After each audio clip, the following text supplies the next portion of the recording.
rencana bisnis umumnya dituangkan secara terperinci mengenai konsep usaha, pemasaran, keuangan, dan sebagainya. Tujuan perencanaan bisnis ada yang pertama, merencanakan bisnis sangat penting bagi pelaku usaha agar usaha tetap berjalan stabil dan semakin sukses. Berikut tujuan perencanaan bisnis yang wajib kita ketahui sebagai pengusaha. Yang pertama, memastikan bisnis berjalan sesuai visi misi. Yang kedua, tujuan perencanaan bisnis adalah memastikan usaha dapat berjalan sesuai visi dan misi perusahaan agar tidak melenceng dari tujuan awal. Selain itu, adanya rencana bisnis membuat perusahaan bisa meninjau kembali aktivitas usahanya secara berkala sebagai bahan analisa dan evaluasi. Yang ketiga, menghitung sumber daya yang diperlukan untuk operasional selanjutnya. Tujuan perencanaan bisnis adalah membantu kita untuk mengetahui berapa sumber daya yang sebenarnya diberlakukan dalam menjalankan operasional.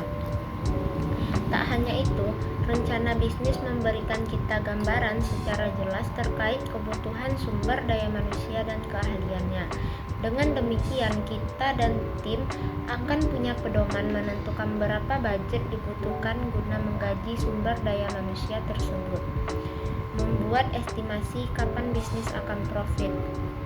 Tujuan perencanaan bisnis adalah membuat estimasi kapan usaha kita akan menghasilkan profit, sekaligus strategi agar target tersebut tercapai sesuai timeline.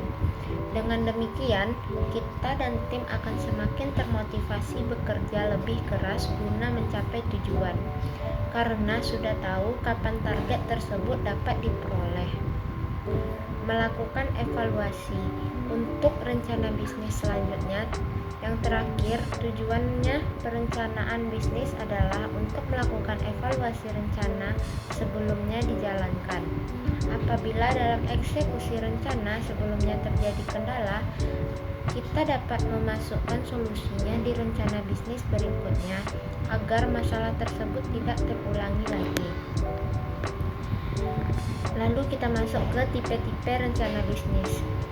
Yang pertama ada, setelah membahas pengertian perencanaan bisnis dan tujuannya, kita akan mengulas beberapa tipe perencanaan, yaitu yang pertama, perencanaan operasional. Perencanaan operasional adalah rencana bisnis yang memberikan gambaran jelas terkait jalannya suatu perusahaan. Perencanaan tipe ini dapat diganti bila hasilnya kurang efektif. Contoh perencanaan bisnis operasional seperti pembuatan standar operasional prosedur atau SOP. Yang kedua, perencanaan strategik. Perencanaan strategik adalah rencana bisnis yang berisi langkah-langkah strategis untuk mencapai tujuan. Perencanaan ini penting karena menentukan keputusan jangka panjang suatu perusahaan. Contoh perencanaan bisnis strategik misalnya seperti visi misi yang jelas, nilai-nilai perusahaan, dan sebagainya. Yang terakhir, ada perencanaan jangka panjang. Perencanaan jangka panjang adalah tipe rencana usaha yang berlaku untuk waktu lebih dari 1 tahun. Tujuan perencanaan bisnis jangka panjang adalah guna memproyeksikan keberhasilan perusahaan dengan skala lebih besar. Contoh perencanaan bisnis jangka panjang misalnya rencana mencapai visi misi go internasional, mencapai IPO, dan sebagainya. Lalu kita masuk ke 9 komponen terpenting dalam rencana usaha. Perencanaan bisnis adalah sebuah dokumen yang tersusun atas beberapa komponen penting. Adapun komponen-komponen usaha adalah sebagai berikut. Yang pertama ada identitas perusahaan dan visi misi. Komponen perencanaan bisnis adalah identitas perusahaan dan visi misi. Identitas perusahaan ini meliputi nomor akta pendirian, nama pendiri, izin, dan sebagainya. Pencantuman identitas perusahaan dilakukan agar pembaca dan investor tahu bahwa usaha kita dilindungi hukum. Sementara itu, visi misi digunakan sebagai cerminan arah dan tujuan bisnis ke depannya. Yang kedua, ada gambaran bisnis. Setelah mencantumkan identitas dan visi misi, komponen selanjutnya yang perlu kita cantumkan adalah gambaran umum bisnis. Gambaran umum tersebut meliputi bidang industri, jenis produk, orientasi, dan value bisnis. Dengan adanya gambaran umum, diharapkan pembaca dapat memahami profil usaha kita dengan lebih jelas. Yang ketiga, target pasar. Setiap usaha memiliki target pasar, termasuk perusahaan kita. Agar pembaca tahu bisnis kita tepat sasaran, maka kita wajib mencantumkan target pasar ke dalam rencana bisnis. Selain menunjukkan sasaran, pencantuman target pasar ke dalam perencanaan akan membantu meyakinkan investor tentang potensi market share yang bisa usaha kita dapatkan. Yang keempat, ada rincian produk. Komponen berikutnya perencanaan bisnis adalah rincian produk.